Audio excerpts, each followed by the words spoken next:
I'm not much of a blues and jazz player. This is week 1 of me trying to learn jazz and blues. And for some background, I've really been interested in jazz and blues since I've gotten some exposure to it, especially at my university.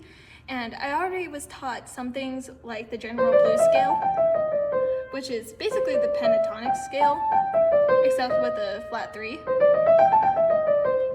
and the minor version of that. And so I already knew some things about it, but it's been really fun trying to research about it the past day or two and learning some things. It was really overwhelming trying to figure out where to start, especially as a classical musician, because it really is somewhat of a different language. The musical basis is still there, and it still really helps to know the chord theory that I already knew, but it's really different as far as knowing the rhythm and how much to improvise and how much is already given. Some things that I've really been working on after learning have been the chord shapes, especially not playing with the root on the bottom, like with the C7 chord, playing with the 3rd and the 7 as the main shell, and then adding notes from there.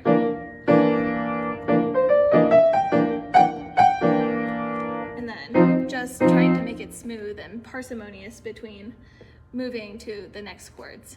Because really blues and jazz is also a lot of sequences, is what I've noticed. And so things are really easy to keep parsimonious once you get used to all the chord shapes and things. I also learned a little bit about the walk-ups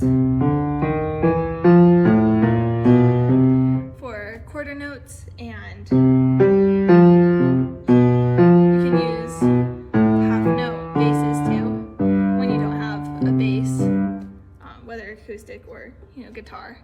And so those have definitely been some very helpful things to practice with, still practicing the scales and knowing just some of the accents to use, like that sharp 4. That's a really helpful accent.